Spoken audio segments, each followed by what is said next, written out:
Okay. Sorry. All right, so we're gonna start now. Hi everyone.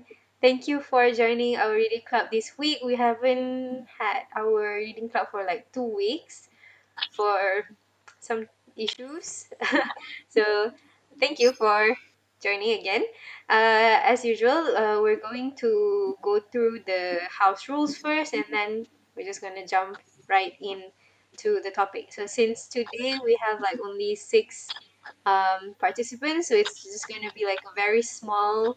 Let's just assume this is like a very small group talk, group hanging around and stuff.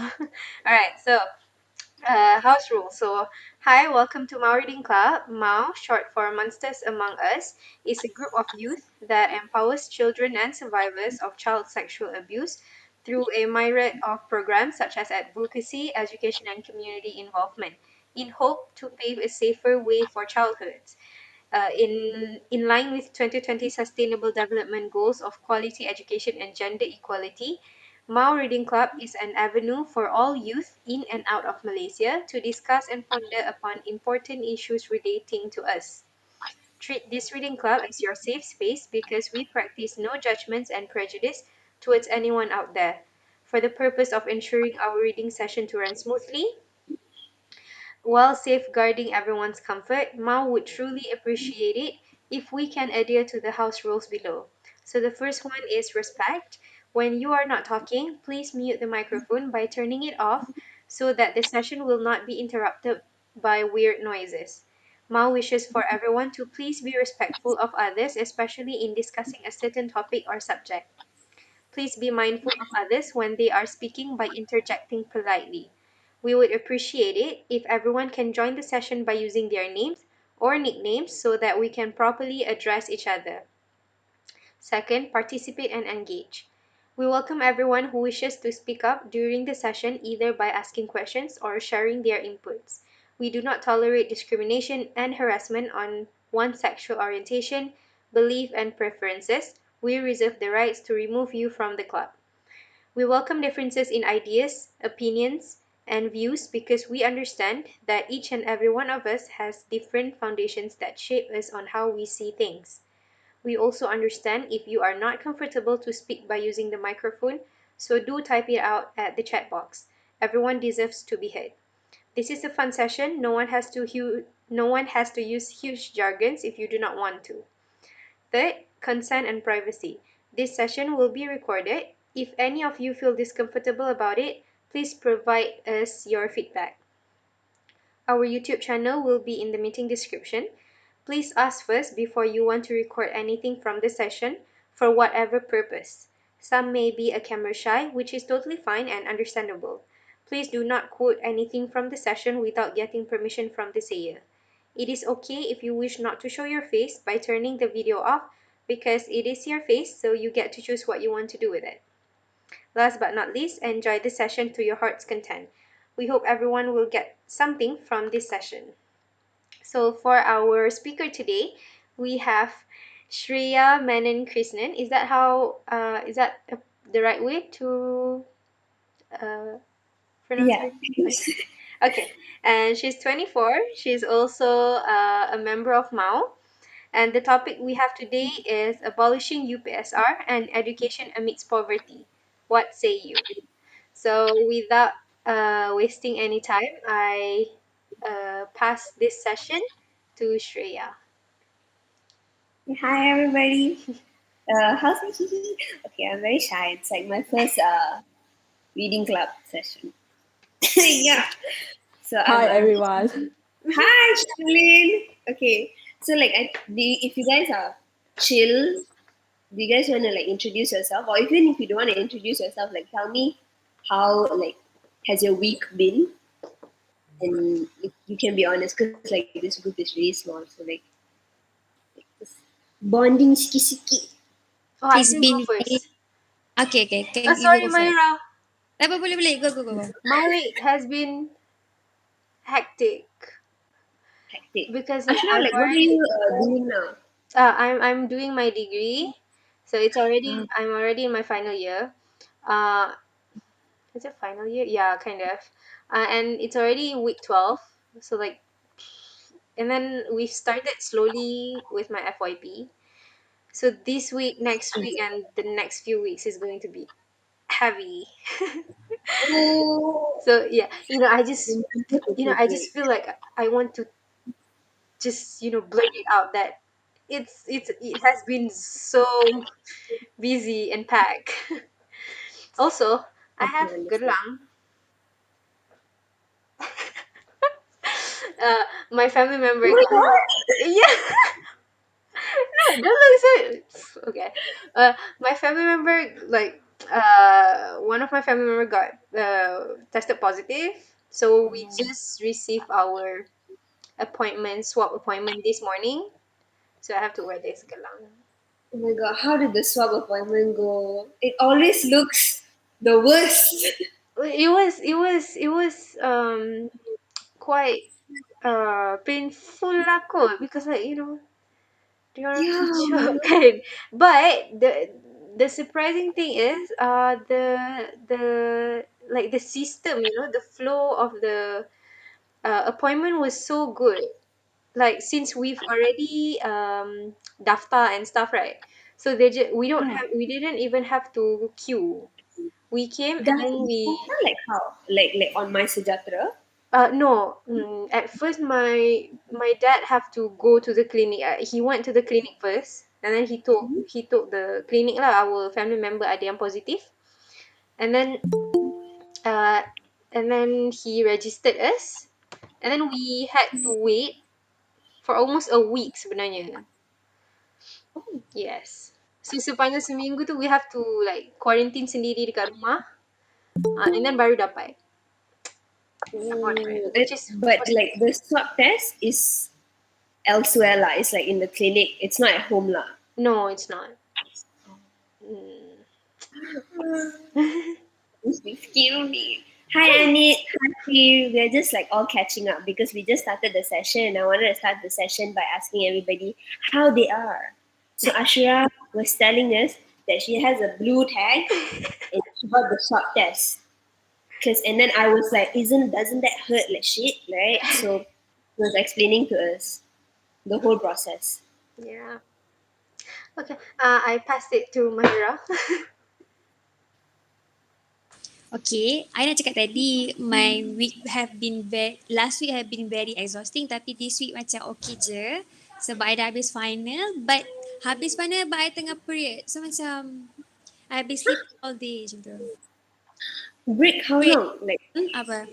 how What? long is your break? Oh shit, am I like blurry? Apa? How long is your break? Oh, my Break tu berapa right time? now right now tengah final week, tapi I dah habis paper. So, tak ada, I tengah chill-chill je lah kat rumah. Nice. So it's like you finally get to like rest. Like all that like exhaustion, you can Betul. put it to like rest lah.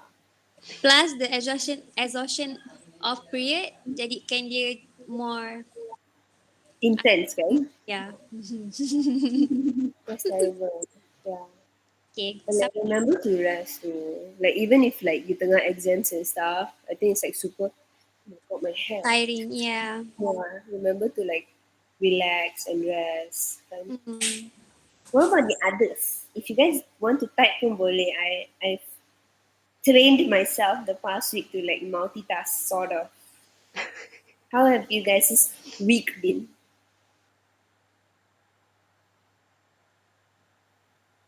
Can I? Yeah, of course, Charlene. Charlene, you can just unmute and talk. Don't worry. Like, hee. So my week has been quite relaxing, just studying and playing Overcooked with my sister. And yeah, my life's really boring, so I just walk and then just study, just play game and then go sleep and then repeat. So yeah. No, okay. But like, how are your dogs? Charlene has two dogs, and they are both very cute. I've always called one of them as like the Chipla German Shepherd because it's not exactly a German Shepherd, but it looks like a German Shepherd and it's super adorable. How are your dogs? My dog, okay, the white color one, Shiro, is very fat. So because he keeps Why are you eating, fat shaming your animal? huh? Why are you fat shaming your animals? Huh? Okay, no, I'm kidding. No lah, but he's also nice to hold. You know, like when they're fat, then you just like hold them. Then they're like so cute, you know. But I Yeah. mean, he's not so obese lah. Okay, he's just slightly overweight. But yeah, so I've been trying to take them out for more exercise. So I take like 2 hour, 3 hour walk that kind with them. So yeah, they're quite happy. That's nice, lah, honestly. It Yeah. sounds like a peaceful life. Do you guys have any cats? Tasha, Um, how about your I, week? Wait, Mahira, you were saying something? no, I wish I have a pet. Answering to same. share. I've always wanted a cat, but my mom's like, no, you have Resdo. I'm like, Oh, well, we have y'all have to Ubud. see Fizana's cat. Fizana's cat is the idol of like Mao. Mao's literally, what is it called? Mascot. Oh, Is it mascot. mascot? Yes, mascot. Yes, Rustam is a mate. Resdo is mine. Wait, is there a picture? But true, that's why. Who cares? My mom. Yeah, she does. I'm slightly allergic to cats. So like my skin, like my eyes always starts burning, and like my like under my eyes literally like kopek would you got like the skin. But then I give no shit though. I will go promote any cat I want. Like you can't stop me. I'm gonna be that crazy cat with you. Yeah, Even if same. You know, I'm oh sorry. no, no, Yeah, it's same. okay. You know, I'm allergic to dogs, but I really love them. So they're like you know, they always come to me because I train them to come to me. So like every time I say come here, they'll both respond to me. And then they'll just ignore everyone else. And then my mom keeps saying, yeah la, yeah. But you know who's allergic? You shouldn't go to the person who's allergic to you. True though. That's like nature literally telling you that you're gonna die if you interact with them too much. But then what do humans do? We You go go to them. yeah, we go against nature, bro. I genuinely believe one day, like I'm gonna like die suffocated because of a cat, but I'm gonna die happy. That's like the best kind of death. Like to just be suffocated by a cat. And if why are we talking about that? Holy shit, what the fuck? Oh, Tasha said my week been okay. Feels a bit like a copy paste every day. I feel you, man, I feel you. Same here. I need Aina, what about you? If you feel shy, it's okay also. You can just say, I'm shy, I don't want to talk to you. And I will get the message. Hi. Hi to you too. In the meantime, like Anit and Phil, you guys can open your mic juga, right? Huh? Anit and Fuzano. Wait, what? Sorry, I can't hear you just now. Oh shit, is my mic unclear? Oh, no, My no. It's just my earphones. oh okay. No, I was telling like oh it's okay, Aina, it's cool. Okay, so that means I'll get started on my like sassy, okay?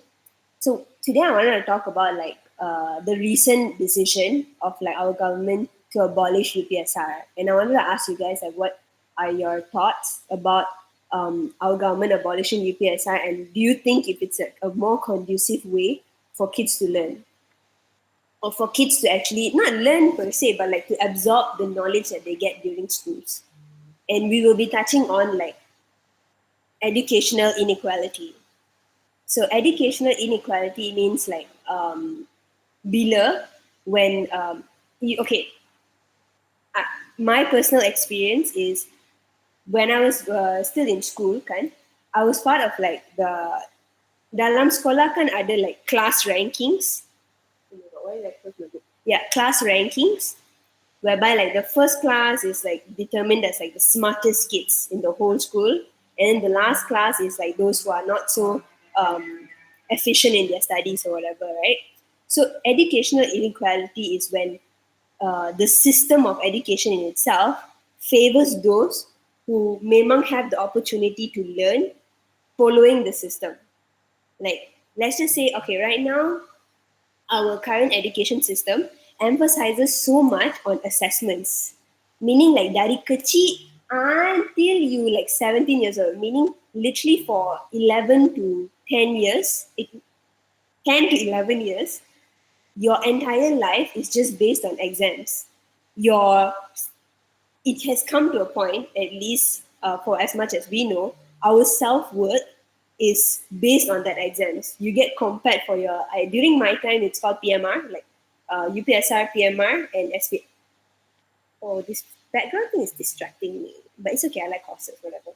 Yeah, like UPSR, PMR, and SPM, right? And I think now there's PT3 and SPM. And if it's not those three exams, every single year you have, uh, my school had like midterm exams and final year exams, like final exam.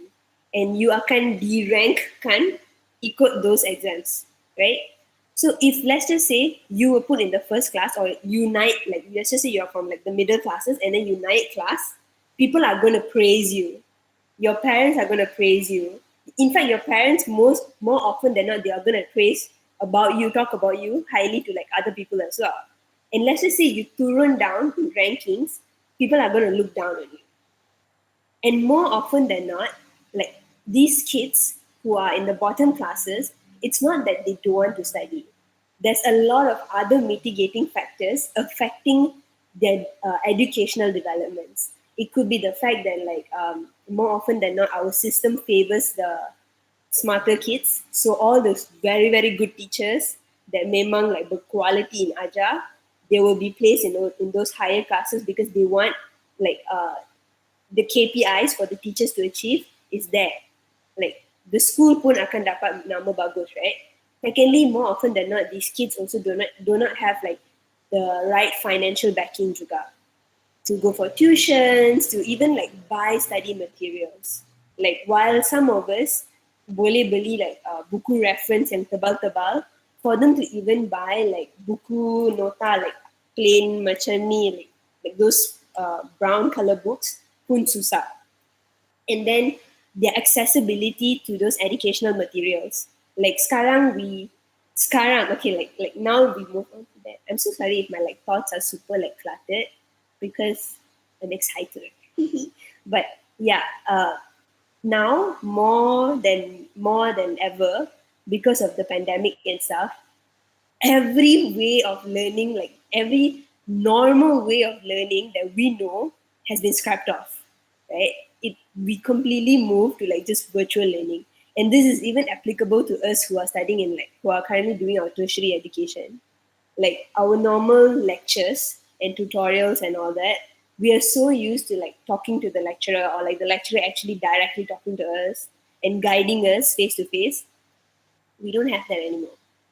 And kids who are literally just only starting to develop the idea of understanding and absorbing knowledge, their very first hand experience is going to be, it has been like practically rocked because right now they have to move towards like they've already moved towards like remote learning. So when it came to like remote learning, you can see that this educational inequality lagi ketara because those who have access to like very good internet to their own device, like their own technological device, what is it called? Digital devices, their own books, their own like revision materials, they are able to move forward so quickly. They are able to like memajukan their own academic experience so easily, as opposed to those kids who never ever had that opportunity, and the only chance that they got to learn was through face-to-face learning. And you can see that so much more katara. So I think because of this pandemic, right, it has become more clearer than ever that our entire educational system has to shift towards a more holistic approach, whereby it's more individual, like satu, like individual child based, as opposed to like a systemic or a standardized assessment based, macam like UPSR, PT3, SPM. I would say still like disputable because when you enter that phase of like Form 4 and Form 5, you can consciously delay the subjects that you want and you don't want. But I do know that there are certain schools who don't exactly give you those options, kan? Like you have like a set package, like package subjects kind of thing. Like I am aware of that. But at the same time, I guess it's more difficult for the government or like the ministry or whatever, the people in charge, to kind of abolish that standardized way of testing for SPM, because it's kind of like your pathway into like joining the tertiary education life lah. So like, what are you guys' thought on like how we, like even as an NGO or even like you as an individual, what are your thoughts on like educational inequality, especially from what you see that is happening uh, around us right now, regarding the Orang Asli kids, regarding kids from the PPR communities and all that? Feel free to unmute and talk or just type. Because actually,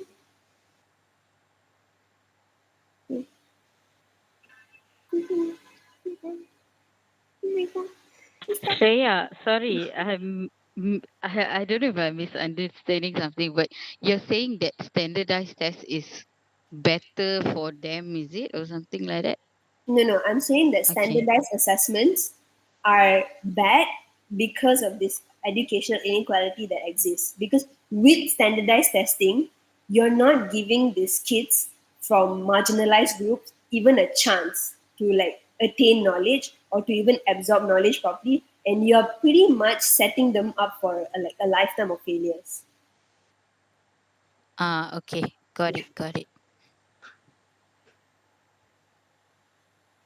I'm not exactly aware about how the kids react to abolishments. Like, I don't have any children like that I can directly contact with, and most of the kids that I know, they are more reactive to the fact that like right now there's no PT3.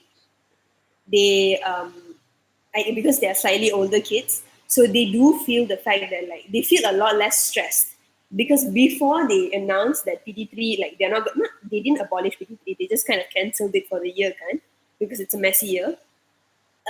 Before they announced that they were going to cancel PT3, my friends who had like younger siblings, they were very, very stressed out. Like the younger siblings were very, very stressed out over the fact that like they were not absorbing anything at all through remote learning. They didn't understand their subject matter. They felt like they genuinely felt, how do I put this in a nicer way? Like they felt like they were working against a system that kind of doesn't fit who, like how they study. So it ended up them having to just like paksa themselves to sit like plop right in front of the laptop and just like mindlessly try to understand. And when they come out of class, they're not even able to try like to understand like basic concepts.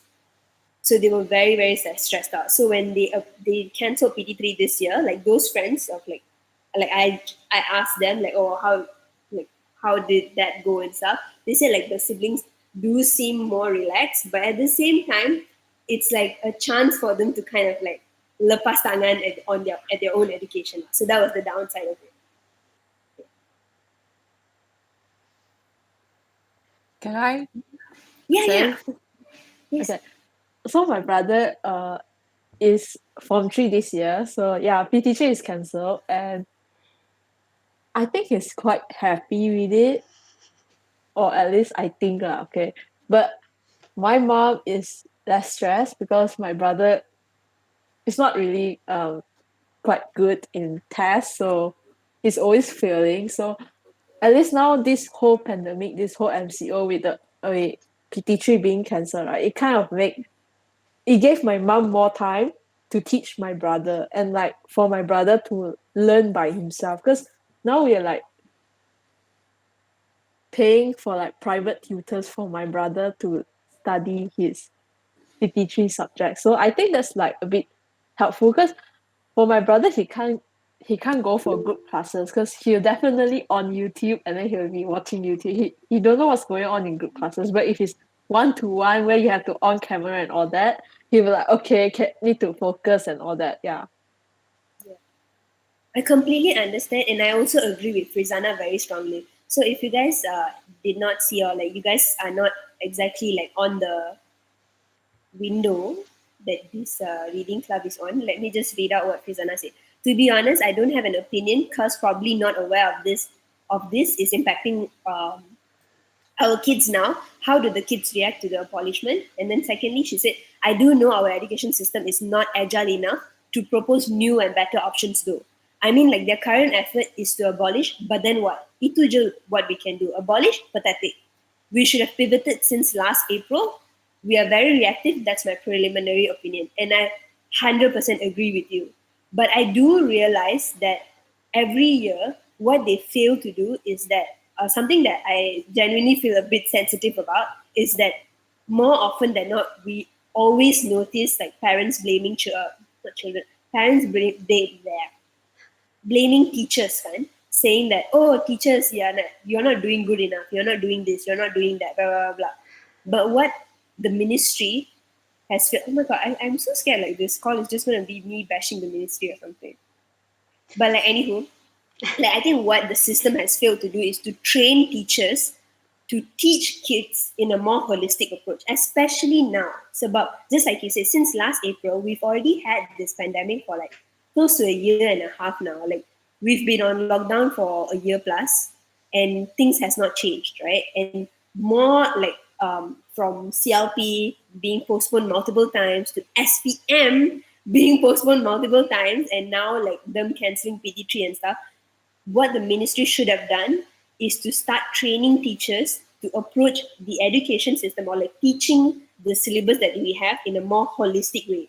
Meaning, like right now, we notice that our PT3 system is like very project based, like group work based, project based, and like it's just that. And it's just like, oh, you do this, and then you show me, and then that's it. But they never, it's not individual approach. Do you get what I mean? I'm so sorry if I'm like if I sound rambling because in my head it makes sense, but sometimes the words come out like kucak-kacir sikit. But Faham. uh, yeah, like a more holistic approach, meaning like it has to be very well rounded off. And I think I was okay. I like how Teach for Malaysia approaches education. So I always kind of like go through their like articles and stuff to see how like what I want to implement. If let's just say in the future I want to do a workshop or whatever like for kids, because that is Mao's primary role, right? We are our beneficiaries are children. So like one thing that I realized is that they keep honing on this thing called holistic assessment or holistic assessment, where there's four like um kunci for like holistic based assessment. Okay, I will read that in a bit. Like holistic assessment, whereby like it's project based, it's portfolio assessment, peer review assessment, group present. No, that's five. Sorry, group presentations and self-reflective journals. And this is something that you can very much like you can see it being applied very strongly in countries like Finland, in countries like even the US system, and Norway as well.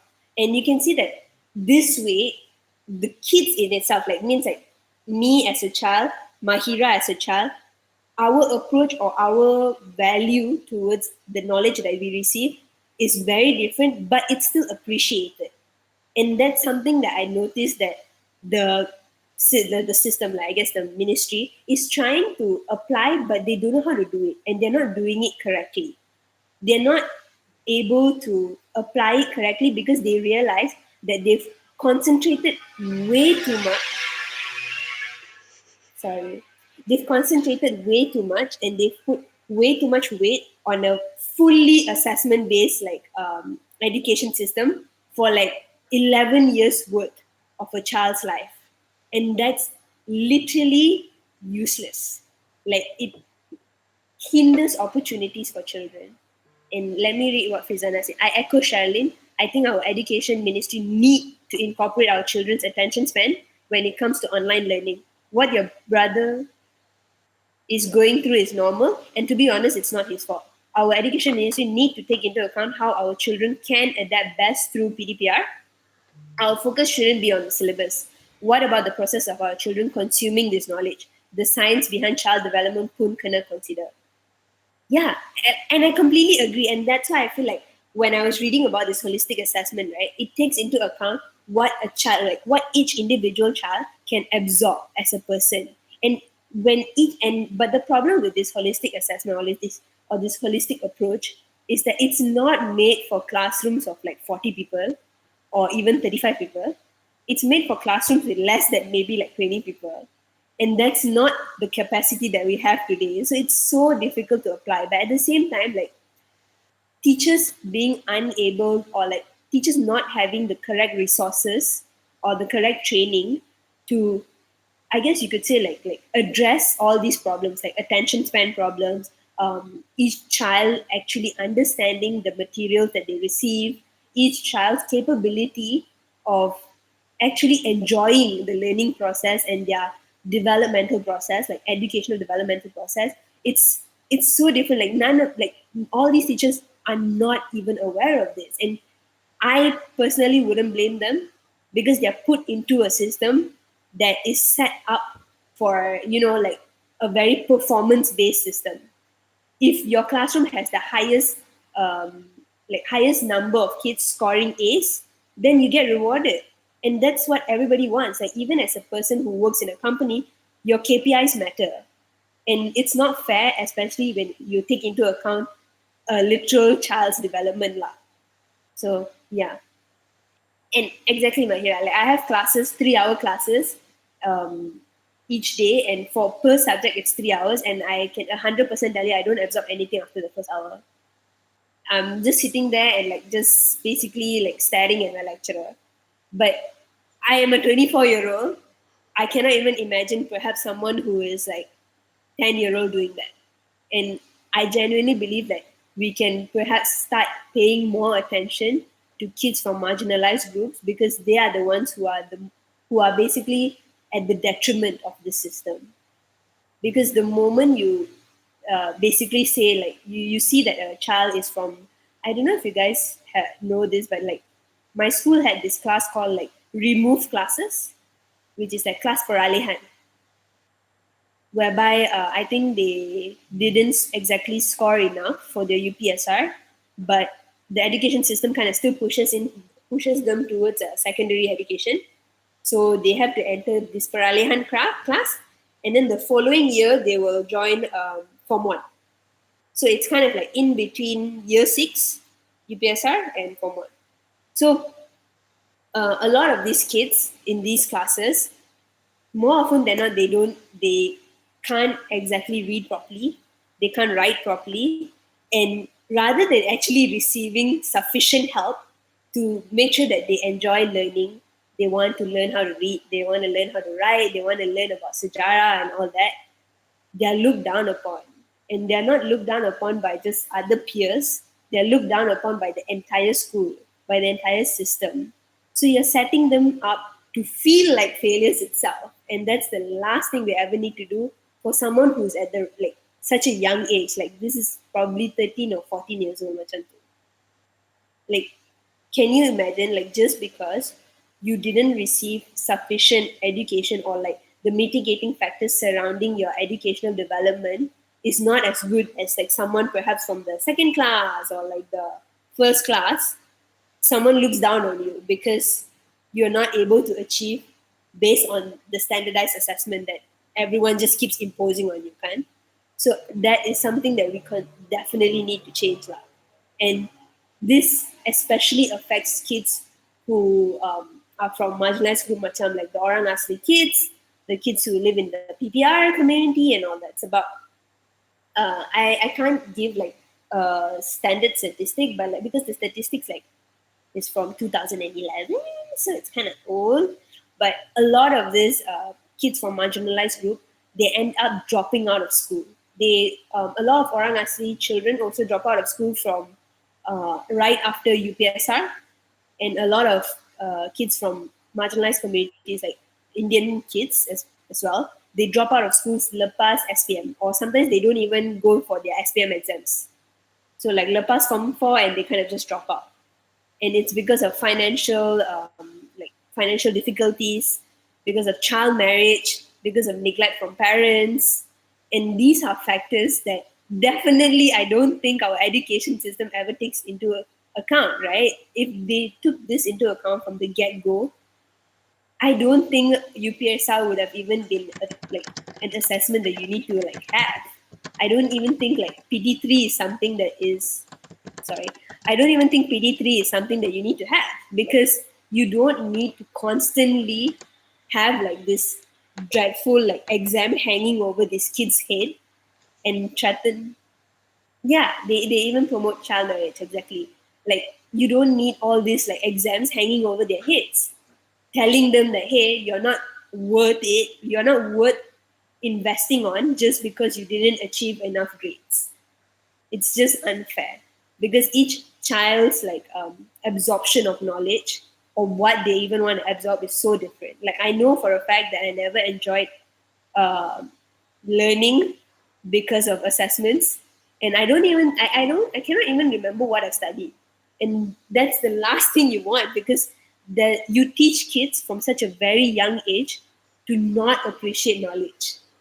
And that's why more often than not, kids from this marginalized group rasa macam like, oh, if I can earn money working like kerja buruh or working like even in call centers or even as like a lorry driver immediately after my PMR exams or PD3 exams and I can earn a lot of money, why should I finish my SPM and go try to apply for tertiary education?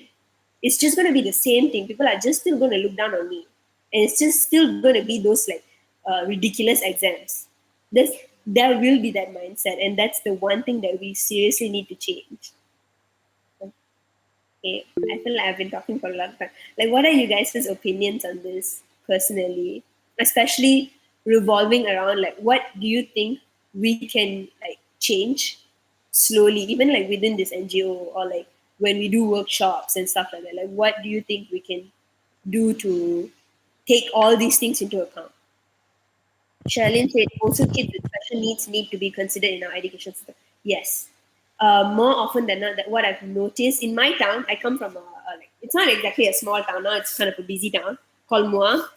We have very little schools that engage with kids with special needs, like kids with autism, kids with learning disabilities, and all that. These schools, rather than actually receiving extra attention, they are deemed by society as well as the system within my town itself, my district itself, as like sekolah bermasalah or kanak-kanak bermasalah. Yeah. So it's not just the system, like, again, like you enter these schools because you want extra help, but people are already looking down on you instead of actually helping you achieve your dreams, achieve your goals, try to learn and understand. Yeah. So that's disappointing. You're right, Shalini. Yeah, I was just listening. Can I just say something? Yeah. So basically, when you're Form 1 already, they start telling you about PT3 and PMR. When like they scare you since 2 years back already, and then it's like they make the kids like have anxiety about a test that doesn't determine their future and stuff like that. It's actually really bad lah. And then like what you were saying about like how there's no s- um like individual for the kids, like I mean, I think most of the kids also feel like education is a punishment lah, not something fun. So I feel, yeah, that's something I would Sports. thought about. Yeah, that's all. No, you're seriously right because I feel like I can remember personally whenever my mom told me to go and study, I would get so sad and I'll get so angry. I'll be like, why must I study? Like, what the fuck? Even now, like my degree is 100% assessment, like 100% exam based, and I still feel like it's a punishment on me. But it's not supposed to be the way. You're supposed to enjoy that learning process. But can you imagine putting that kind of stress, putting like you're right, Tasha, like putting that kind of anxiety on 10-year-olds who are just starting to understand like basic concepts of science, basic concepts of like maths, basic concepts of English, like things that are supposed to be really interesting. You give them so much anxiety by basically handing to them like, hey, you have to pass your UPSR, otherwise you're a failure in society. You have to pass your PMR and your PAT3, otherwise you're a failure in society. That sucks. Like it negates that love for knowledge. And I feel like those who are like, you can see like young orang tua, like those are like 50 years old, 60 years old, they start like thinking back like, oh my god, yeah, I like to read. I like to spend my time like, researching or reading and stuff like that. Yeah, betul though. More often than not, these old people, that time only they'll start appreciating knowledge, because prior to that, everyone is literally just screwing your ass. Everyone's like, you have to pass your exams, you have to do this, you have to do that, otherwise you are gonna die. Like, it's ridiculous. And okay, you're right. Like you masuk uni baru you rasa the love for knowledge. I finished my exam and now I'm feeling the love for law. And I finish like every time I join internships, that's when I feel my love for law. But during exams, like during exam period, I'm always literally thinking like, why did I even do this? Like, did I just literally set myself up? And I cannot, like, I'm 24 years old. I should be more stable minded as compared to kids.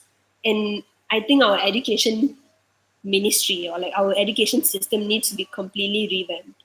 And by, I think, rather than revamping like from the get go, like the learning process, the syllabus and all that, we need to start engaging with the teachers more. Meaning when teachers go for their trainings and like UPSI and all that, right? Like that's their training centers, kan? Like their training universities is called UPSI. Correct me if I'm wrong, guys. UPSI, and I think even those who teach TESOL, like they need to start learning different ways to engage with kids as people rather than as a class or as like, oh, those are my KPI group. Those are the people who are going to give me that salary raise.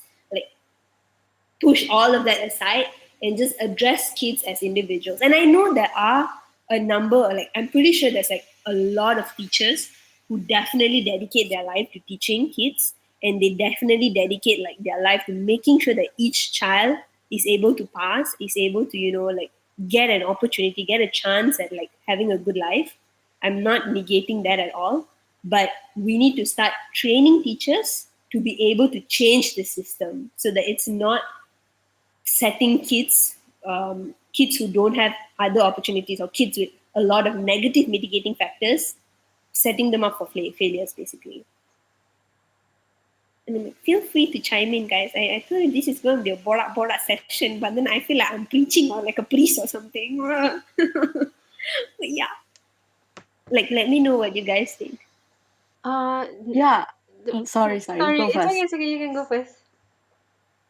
No, no, Ashura, like you go first. It's okay. Uh, no, I just like wanted to say like now that the fact that Fear mentioned right, masuk uni baru rasa love for knowledge. I remember growing up, I never liked going to school. I hated going to school. My parents, my grandparents, they were so worried about me. They were like, what do you want to become? You don't like to go to school.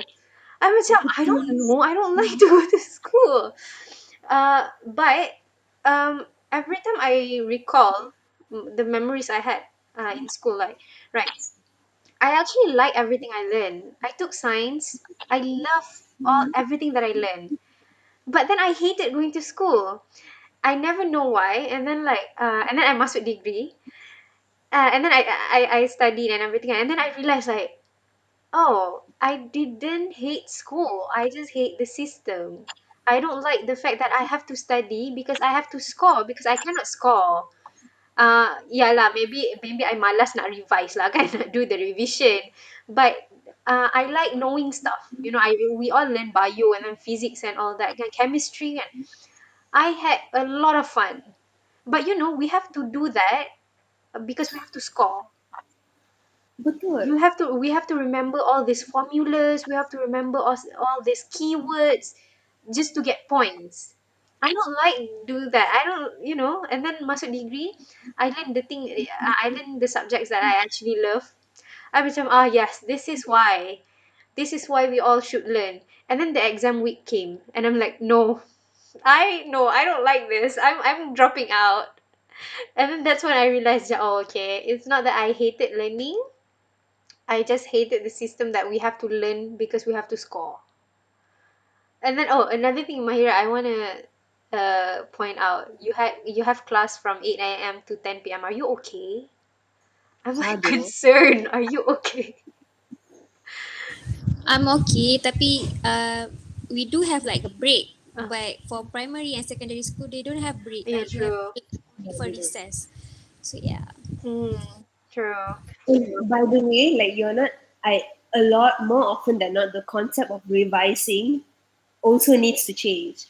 Oh, true. Because if you love something, right? Like let's just say, like you said, like you love bio, you love chemistry, you love physics. Can you imagine learning how, like the applicability of physics, the applicability of biology and chemistry? There's no need, like the moment you start loving like how to apply certain things and you understand it, more often than not it's just stuck in your head forever. True. You won't, Exactly. you won't even feel the need to revise. And Yeah. that is something that people kind of like, I guess the system doesn't instill enough.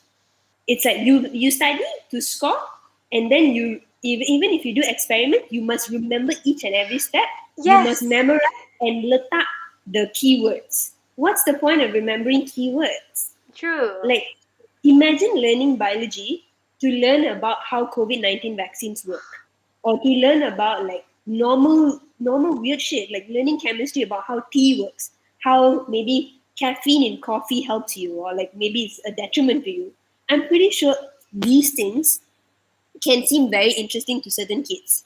And something that Finland does, like I'm so sorry that I keep talking about another country. I know we in Malaysia, we need to appreciate. I also love Malaysia. I don't want to leave Malaysia, but like yeah, the system sucks. Something that Finland does is that from literally from kindergarten, macam like their nursery or their daycare classes macam tu kan, they start asking the kids like, what are your interests? What do you like to learn about? Do you want to learn about the clouds? Would you like to learn about the sun? So from a very young age, kids like they macam mana, how do I put it to words?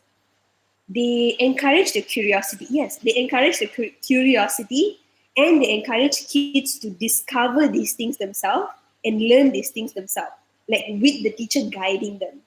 So tak beri suap, tapi you have to be curious, and I'm going to be there to teach you and to guide you. True. So even like at an older age, like masa they are like 16 or 15 years old, right? The kids at that age itself will know what they want to specialize in. As compared to us, like I know for a fact that I didn't really know that I want to do law until like I was, I think, 16 or like 17. And even then I was like, no. I was still doubting myself. And I do have a lot of friends who kind of just went into like regular courses, like professional courses like accounting and finance and business and all that, because that was just the regular thing to do. Like, what other thing else, right? But in all these other countries like Norway and Finland, you have these options from a young age to learn what you are interested in. So let's just say, even as a child, you know, a lot of kids like dinosaurs. Yeah. Like, they have this weird, I don't know why, but like, I know I was like fucking crazy about dinosaurs. But the moment I entered secondary school, I was literally told like, oh, archaeology doesn't make any money.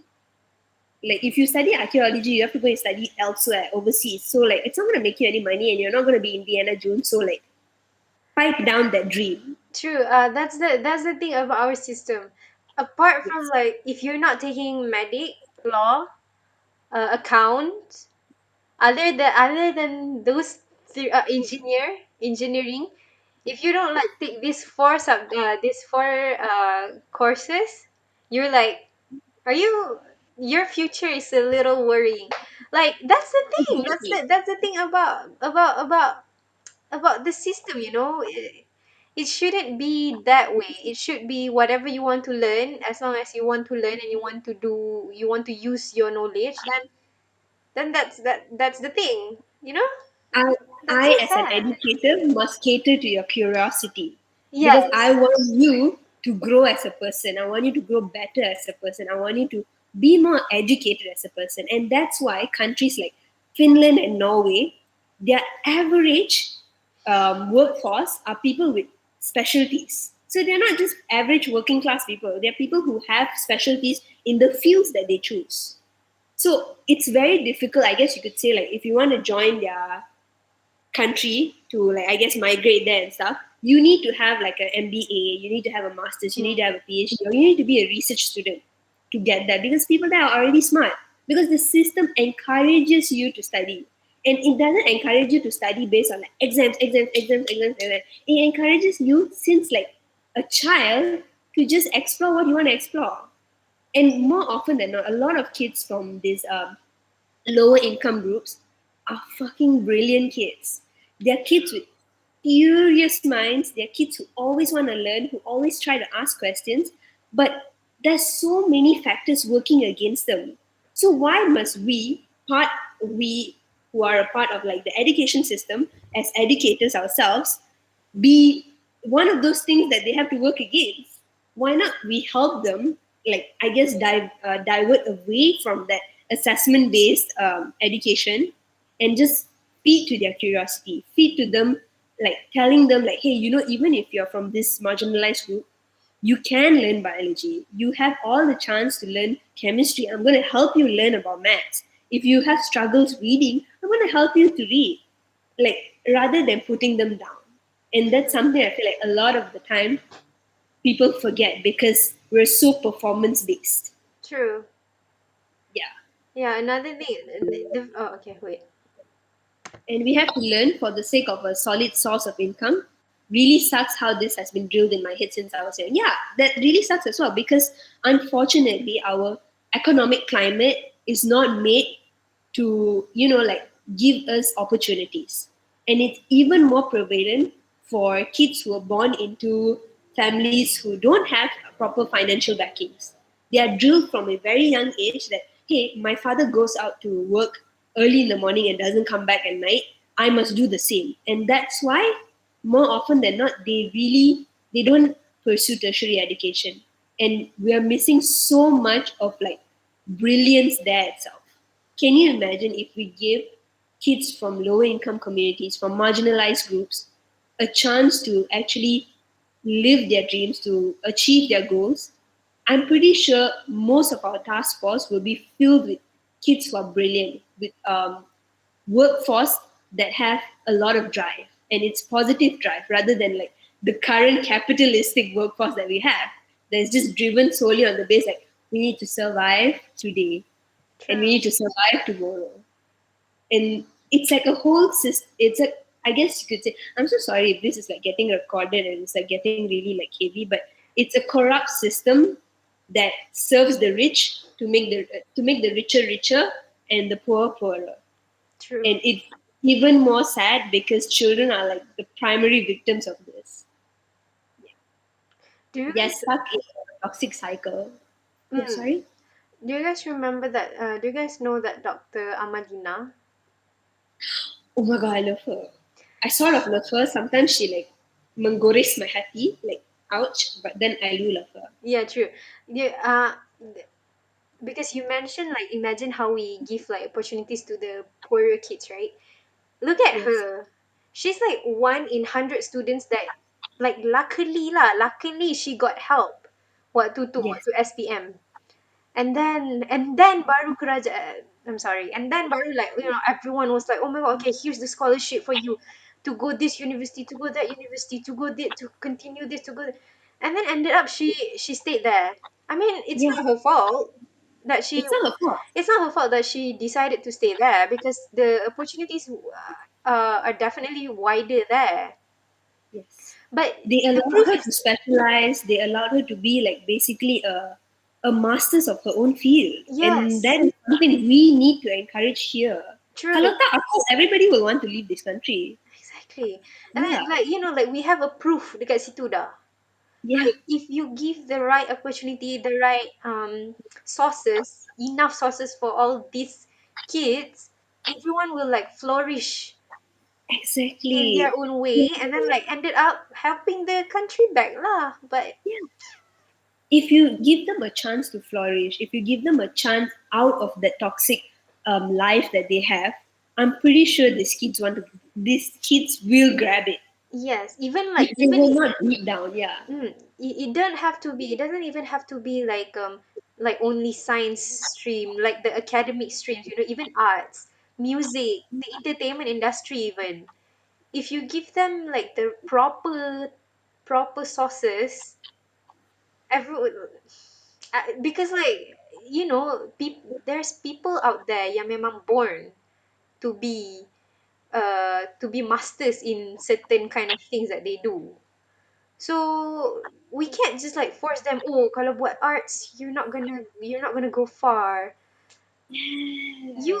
I mean they are the ones that is responsible to bring us far. So yeah.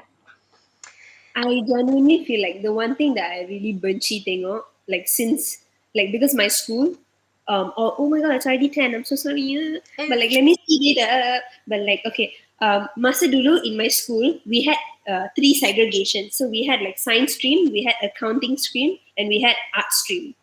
Everybody always look down on the kids who are in the art stream because it's considered like the lowest ranking or whatever.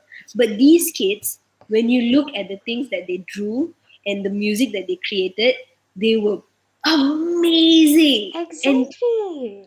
and yeah, they were really great. But there are other studies, like you could say like their language and stuff like that, weren't that good. But again, the assessment system works against them. When you give them a chance to express themselves via art and like via, like, I guess, projects, they were able to do it, and they were able to flourish better than any of us. True. And I was literally wondering, like, if we give all these people opportunities, if we give like the my peers in those classes opportunities, I'm 100% sure they could be excellent producers, they could be excellent filmmakers, they could be excellent script writers, dancers, even artists as well. Like we could have like 1,000 Fami Rezas, like we could have so many other artists in this like country, and we need to give them this platform, or at least we need to revamp the system to be able to give them this platform. Yeah, that's so sad. Even like I'm pretty sure in every schools lah kan yang ada murals ke, yang ada anything related to arts lah, that dia it has to be the art students. Mana Yes. pernah macam, oh ni Always. budak sains yang lukis, the first class punya students yang lukis. No, it's always like the, oh budak yang kelas sana tu, like see, like you see their Talents, right? talents in Yeah. it, but then you macam just you use them for your school punya cantik je. Mural, and then that's it. Yeah, that's so unfair. I feel like because of all the discouragement that they receive at such a young age, more often than not, these kids feel even more encouraged, I mean, not encouraged, discouraged to pursue that talent of theirs tertiarily, like to pursue, to perhaps even apply for scholarships in other countries. Like Singapore has a really good arts program in a college called Nanyang Academy of Fine Arts, NAFA, and they do provide scholarships and all that. But I don't think these kids are even aware of it, because teachers, more often than not, even like their counselors, don't give them or don't make them aware of these opportunities, and it's such a waste. It is. Yeah. I guess that's all. But that's educational inequality. There's more to it, and I can give you guys resources to read. I think it's like really good to learn about like holistic assessments, because if you guys have any plans in the future to like do modules for children, or even like modules for during like assignments or apa, this like holistic assessment approach is amazing. Like honestly, like if you guys work with children and are working under child psychology or something, it's such a great way to give children from all walks of life opportunities to learn and to like actually be curious and actually love the process of like learning. Yeah, if you guys want the resources, let me know. You can, well, Mahira can tell me, and then I can send all the resources. Okay, is there anyone that wants to add anything or wants to say anything else? We're already at 10:05. Yeah, sorry. It's fine. Okay, so I think we can wrap it up now. Mahira, do you have anything to say? Fear? Or any other participants? Do you guys want to add anything? Okay, so I think that we can wrap it up now. Thank you so much, Shreya, for the discussion and the sharing session for tonight. We really appreciate it. I believe it opens a new point of view to every one of us to just question stuff. I mean, it is a good thing that we're questioning the system because it only means that we want it to be better. Can we want better future, we want better system for us in the future and also for all our younger siblings, or if any of us is already planning to have children and children and all that. So yes, better future for my kids, exactly. That's what we Feel want. free to create like educational modules at home, guys, and like you can share it around with your friends who are teachers. Like it's something that I learned from my friend from my alma mater, who I approached to be like, how do you talk to children, kind of thing. She was like, actually, you can, if you have like any ideas or like creating modules yourself, you can share it with like your friends who are teachers, lah. Yep, true. We can also share that in the Mao group chat. I believe that's only for the community. But yeah, anyway, so thank you so much for being here. Don't forget our reading club is every Friday 9 p.m. until 10 p.m. only. It would we appreciate it so much if we can spend that 1 hour together every week, because the platform is like this. We're just going to share stuff. Okay, that's all for today. Thank you so much. You guys may leave the meeting now. Bye. Okay, bye. Thank you for listening to me for an hour. Good night. Bye. Bye. Welcome. Bye. Good night.